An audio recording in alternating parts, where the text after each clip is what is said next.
Bom, então hoje eu vou estar falando sobre indutância, tá? Indutores, vou estar falando sobre o comportamento do indutor em corrente alternada, em corrente contínua. Vou estar falando de circuitos magnéticos ali, que é um conceito fundamental para entender o que que é, de onde vem a indutância, né? O conceito de indutância. E então vou estar abordando bastante coisa ali. Vamos começar. Então, começando aqui com alguns conceitos importantes, tá? O indutor ele é um elemento passivo, tá? Que armazena energia no campo magnético. Idealmente ele não gasta energia, tá? Ele armazena, né? Hora ele puxa, hora ele devolve para o sistema. E a indutância, ela é fundamentalmente a propriedade que o indutor tem de se opor à variação de corrente elétrica, tá? E como é que ele faz isso? Ele gera então uma tensão oposta, né? À variação original, né? Uma tensão ali cuja corrente teria sentido oposto, né? A corrente original ali que gerou esse campo magnético. Então, essa é a forma que o indutor tem de se opor a uma variação de corrente. Ele gera uma tensão de polaridade oposta, tá? À tensão original, e assim ele consegue atrasar a tensão em relação à corrente, né? Por isso que a gente diz que no indutor a corrente está atrasada em relação à tensão, justamente pela essa oposição ali que ele gera, né? A variação de corrente elétrica que o percorre.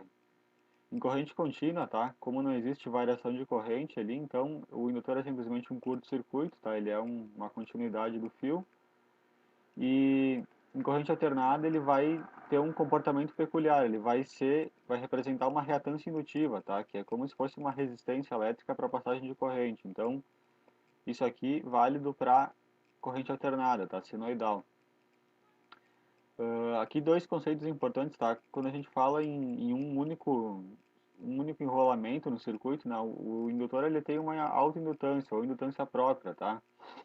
Quando não tem mais, né? Quando tem, aliás, apenas um enrolamento, uma bobina ali, a gente fala que o indutor ele tem só a indutância própria dele, ou autoindutância, tá? E quando a gente tem um circuito magnético com dois enrolamentos ou mais energizados, né, passando corrente elétrica, cada enrolamento vai estar gerando fluxo magnético nesse circuito ali, que pode estar se somando ou subtraindo aos fluxos gerados pelos outros enrolamentos. Então vai existir indutância mútua, tá, entre os enrolamentos. Então isso aqui é válido quando eu tenho dois ou mais enrolamentos energizados, tá? Indutância mútua. E a corrente elétrica, tá? Um conceito importante aqui do indutor é que a corrente ela não pode variar abruptamente, tá? Já a tensão sim.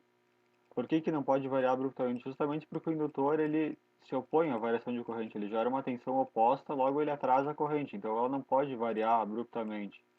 Então eu tenho aqui dois exemplos aqui, né, de dois gráficos aqui, que mostram aqui um comportamento aqui que seria permitido, tá, para a corrente no indutor, que é esse daqui. Vejam que aqui a corrente não varia abruptamente, já aqui ela estaria variando. Então isso aqui não seria permitido para um indutor, tá?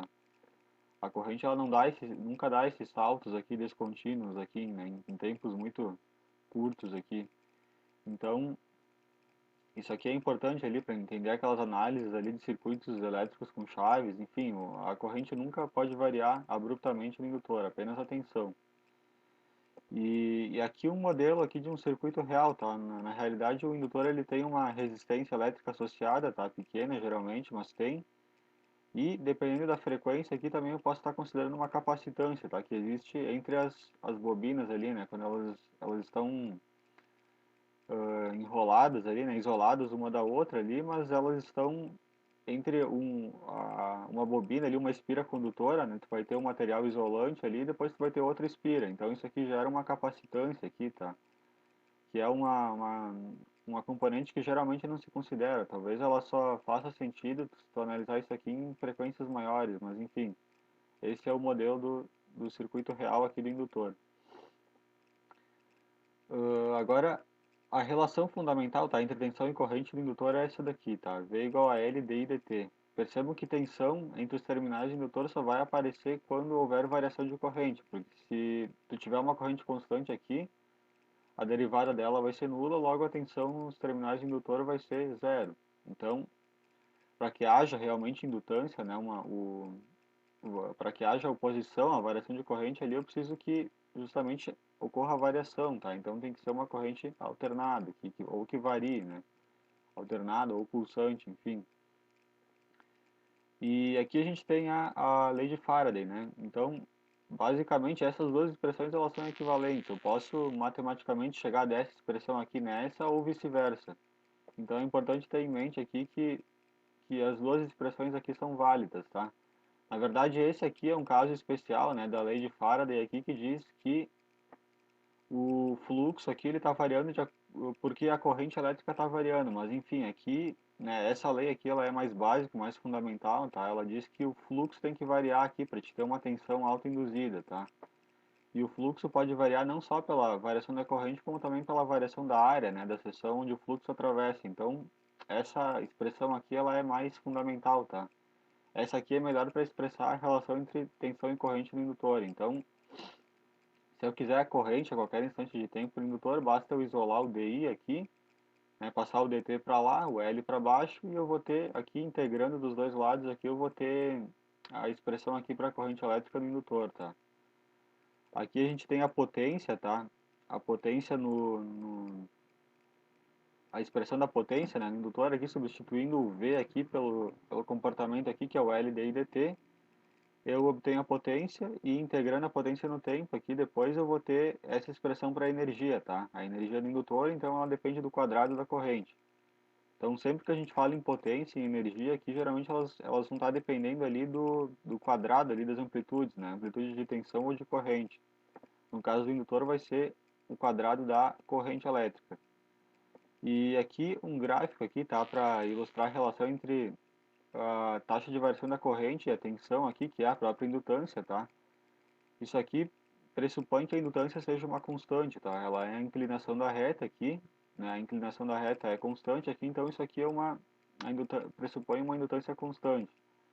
A gente vai ver que depois nem sempre isso aí é verdade, porque dependendo ali do material, da permeabilidade magnética do material, do qual é feito o núcleo do indutor, a indutância nem sempre vai ser constante, mas na análise de circuitos ali geralmente se considera que ela é, o L aqui, na indutância, ela é uma constante. Então, em corrente contínua, tá? A gente está vendo agora o comportamento do indutor tanto em corrente contínua quanto em corrente alternada. Então, começando com corrente contínua, aqui a gente vai ver que duas análises aqui que são importantes, tá? De ser feito, que é a resposta ao degrau, tá? Quando eu simplesmente aplico uma fonte de tensão CC ao circuito que estava desenergizado, então eu vou observar a resposta ao degrau, que é isso aí. E resposta natural, quando eu desconecto a fonte repentinamente, então a gente vai ver o comportamento da tensão e da corrente no circuito quando isso acontece, tá? Só tem que ficar bem claro aqui, tá? Que o que interessa aqui na análise em corrente contínua é o referente ao regime transiente, é o que ocorre poucos instantes após eu fechar ou abrir a chave aqui, que vai ter essa fonte, né? Então, porque depois o indutor ele é simplesmente um curto. Então, o que nos interessa aqui em corrente contínua é a análise em regime transiente, tá? E a gente vai ver que a aplicação da lei de Kirchhoff, tá? No circuito RL aqui vai me levar a uma equação diferencial de primeira ordem, tá? Então, vamos imaginar aqui a resposta natural, tá? O que que é a resposta natural? Eu tinha uma corrente elétrica aqui, tá? Podia ter uma fonte aqui, alguma coisa que estivesse energizando esse circuito aqui e de repente eu desconecto a fonte. Então é a partir, aí eu tenho T igual a zero, tá? Que é a partir do instante onde eu desconecto a fonte.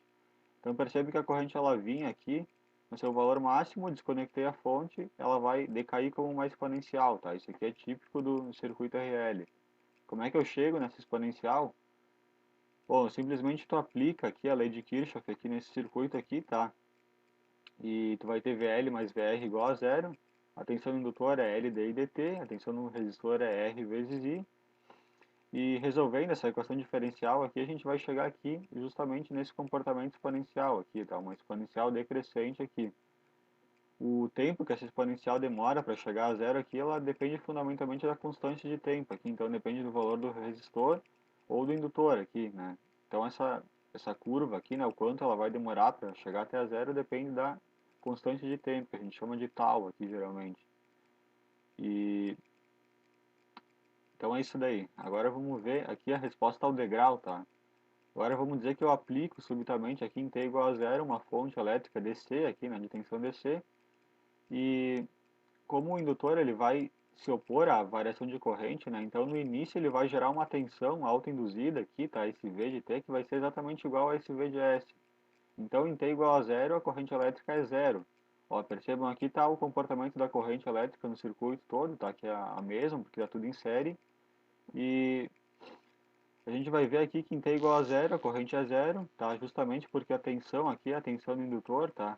O indutor em T igual a zero gera uma tensão igual à da fonte aqui e impede que a corrente comece logo. Por isso que ele atrasa a corrente, tá? O indutor tem esse comportamento ali de gerar uma tensão alta induzida. Então percebam que com o tempo vai passando, a corrente elétrica vai subindo no indutor até atingir o valor de regime estacionário, que é simplesmente V, esse V aqui dividido por esse R. Aí o indutor vira só um pedaço do fio aqui, uma continuidade. Então, por isso que eu falei antes ali que essa análise daí, ela se estende para, ela nos interessa para parte transiente, que é essa parte aqui, tá? Onde a corrente ainda não atingiu o valor de regime estacionário. E a tensão, né, no indutor, ela tem justamente o comportamento oposto, ela vai decaindo aqui, tá? A gente pode ver que em T igual a zero, ele gera uma tensão igual aqui, depois ele vai decaindo, porque aí o indutor vira uma continuidade do fio, então a tensão nele vai ser zero depois, né? E então basicamente aqui, tá? Essa aqui é a equação que expressa a corrente no circuito, que está representada por esse gráfico aqui. Isso aqui é a parte de regime transiente, tá? Que corresponde aqui ao começo do gráfico, e isso aqui é o regime permanente, onde se eu continuasse essa curva eu teria isso aqui tendendo a infinito, né? O Vs sobre R para lá. E aqui só uma outra curva, caso, né, no instante t igual a zero já tivesse uma corrente elétrica aqui no indutor. De qualquer forma, ela sempre vai tender ao Vs sobre R, é esse que é o regime permanente, tá? Então, no próximo vídeo aqui, eu vou estar falando sobre, para não ficar muito longo, vou estar falando sobre a resposta AC, tá? Em AC, e vou estar falando ali sobre o conceito de indutância ali, da onde que surge, tá? Aquela expressão lá para indutância que vocês conhecem tanto já. Então, por enquanto é isso aí.